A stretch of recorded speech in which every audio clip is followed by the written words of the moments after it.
Graça e paz, queridos, que alegria ter você aqui mais uma vez nesse canal feito para abençoar a sua vida. Eu sou o pastor Márcio Santos, esse é o meu canal, que você possa ser muito abençoado e ficar muito à vontade nesse dia.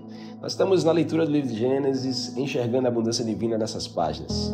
E ter você conosco é sempre um privilégio. Chegamos ao capítulo 24 e 25, hoje nós faremos a leitura de 2 capítulos. Então já pega a tua Bíblia, a caneta e a caderno para fazer as tuas anotações. Antes de mais nada, quero que você possa se inscrever nesse canal. Aperta aqui embaixo no espaço, inscreva-se, faz parte dessa grande família. Vai ser uma honra para mim ter você conosco. Caso já seja inscrito, eu sempre peço, interage bastante para que a plataforma possa enviar esse vídeo para mais pessoas. Quem sabe alguém não seja abençoado através da sua vida. Capítulo 24, capítulo 25 de Gênesis. Nós chegamos a esse tão precioso momento da história. Capítulo 24 fala sobre o servo de Abraão, importantíssimo, indo buscar a esposa para o seu filho. Fala sobre como pessoas são importantes nas nossas vidas, pessoas contribuem para a construção da nossa história. E o capítulo 25 nós vemos ali a transição da história de Abraão e de Isaac, passando para a história de Esaú e de Jacó. Vai se transicionando e vai se formando uma nova geração. Então vamos junto a essa leitura e encontrar aqui princípios importantes para o nosso crescimento. Capítulo 24 de Gênesis, o servo de Abraão indo buscar esposa para Isaac. Um servo de confiança. Alguns estudiosos vão falar que é Eliezer, um servo que era o servo mais antigo da casa, um servo que era um servo que tinha aliança, um servo que honrava a Abraão como seu senhor, como seu líder. E fala de uma posição de honra. Aqui no verso 2 e 3 do capítulo 24, a Bíblia diz: certo dia Abraão disse a seu servo mais antigo, o homem encarregado da sua casa: faça um juramento colocando a mão debaixo da minha coxa. Jure pelo Senhor, Deus dos céus e da terra, que não deixará meu filho se casar com uma das mulheres cananeias que aqui vivem, mas irá à minha terra natal, aos meus parentes, procurar uma mulher para meu filho. Uau! E aí a gente vê o discorrer dessa história, o servo de Abraão, que possivelmente era Eliezer, indo para a terra natal de Abraão buscar uma esposa para que fizesse aliança com Isaac. Olha a preocupação desse pai em abençoar o seu filho. Olha a preocupação desse pai na sua geração. É assim que nós precisamos. Se queremos experimentar da abundância divina, nós precisamos nos preocupar com a nossa geração. Esse capítulo descreve a missão do servo de Abraão para encontrar uma esposa para Isaac, culminando no encontro de Rebeca e no arranjo do seu casamento. A abundância divina é evidente na orientação, na provisão e na fidelidade de Deus. Então, colocar a mão na coxa, como Abraão pede para o servo fazer, era uma maneira de fazer uma aliança de compromisso, que era cultura daquele tempo, Era uma maneira de se comprometer, de formar ali uma aliança de palavra. E Abraão diz: encontre uma esposa para meu filho do meu povo. Então, quando o povo de Israel a gente vai ver na história, todas as vezes que o povo de Israel se corrompe, é simplesmente porque foi quando misturou os povos. Deus sempre pediu prioridade dele nas nossas vidas. E por vezes a gente vê o povo de Israel se misturando com povos que eram inimigos de Deus. Nós precisamos ter muito cuidado com esse princípio, que a Bíblia ensina sobre o jugo desigual. A gente formarmos aliança. O aliança não fala aqui só sobre casamento, mas também sobre casamento.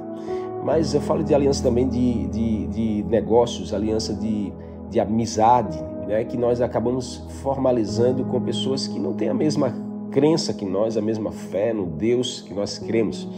Isso às vezes não atrai a abundância divina. Então é tempo de a gente poder abrir nossos olhos e ter muito cuidado com isso. Olha a preocupação de Abraão: vá à minha terra natal, busque uma mulher da aliança, que ela possa formar uma família com o meu filho. Então, a gente vê a história de Sansão como foi desastrosa, quando misturou o povo de Deus com povos que eram inimigos de Deus. Isso nos ensina o cuidado com as nossas alianças.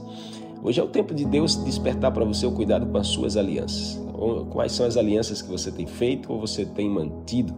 O jugo desigual é uma realidade bíblica. Então precisamos buscar fazer a vontade de Deus e não a vontade nossa, a vontade da nossa carne.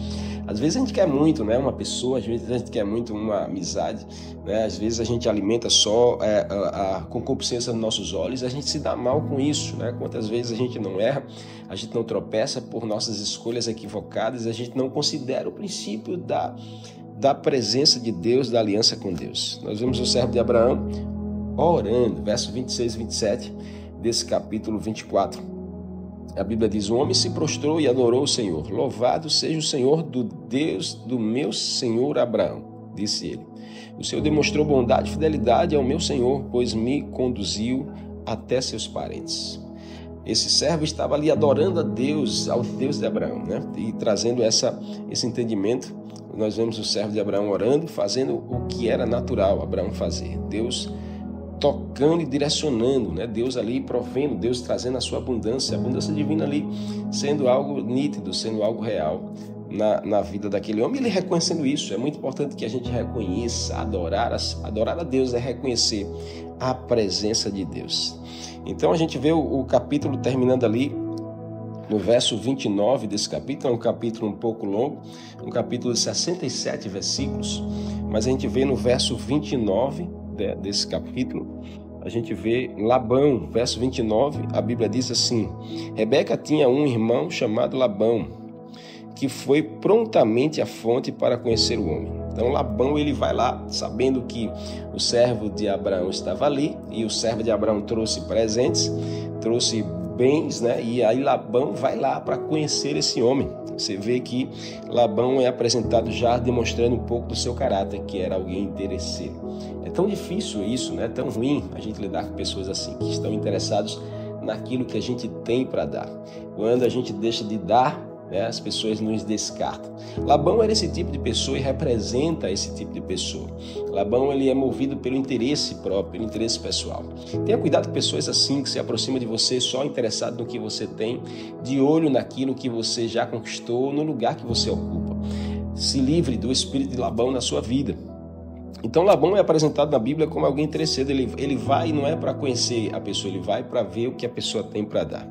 Então aí o verso 63 e 65 termina com o encontro de Isaac com Rebeca.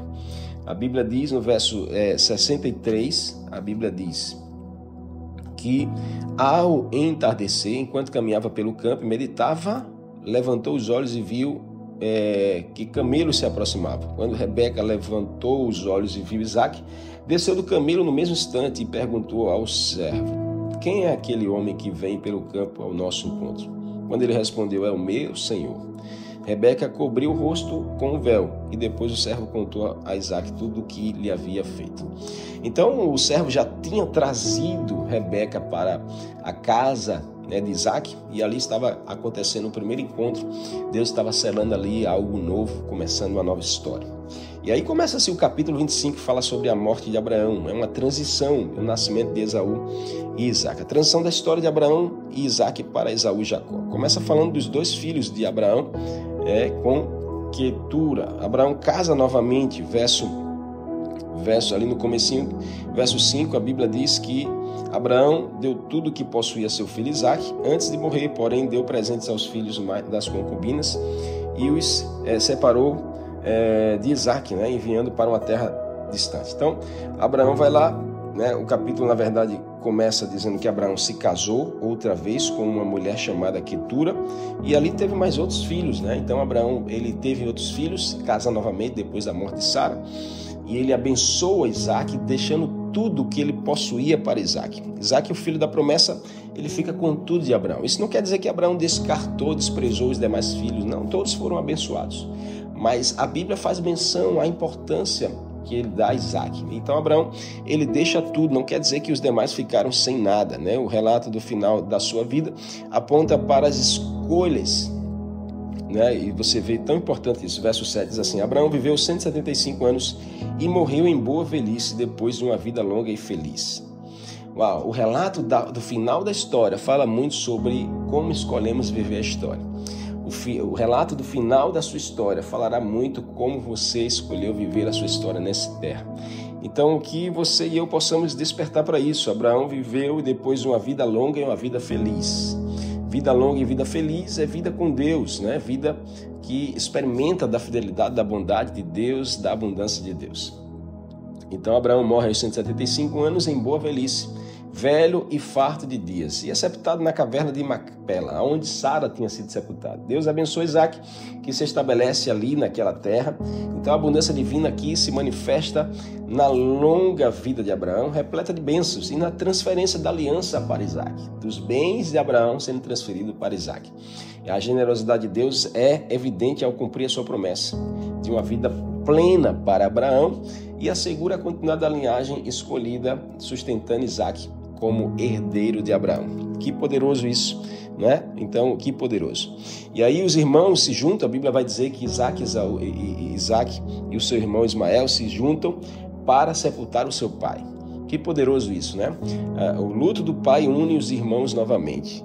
Trazem de volta a aliança. Isso representa a promessa de Deus de uma numerosa nação. Deus estava ali unindo.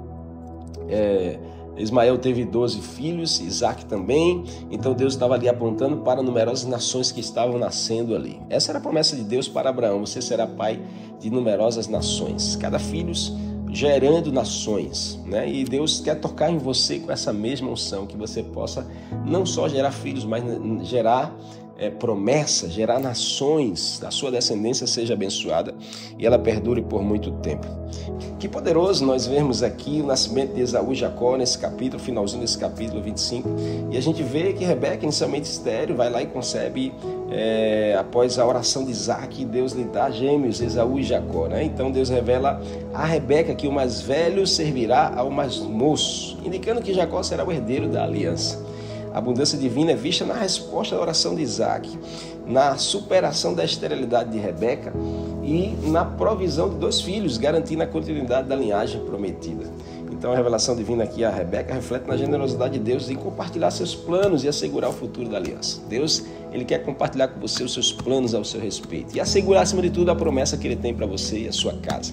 Você tome posse disso hoje e você possa usufruir da abundância de Deus liberada para você e a sua família. Tá bom? Que Deus te abençoe poderosamente. Foi muito bom ter estado com você aqui.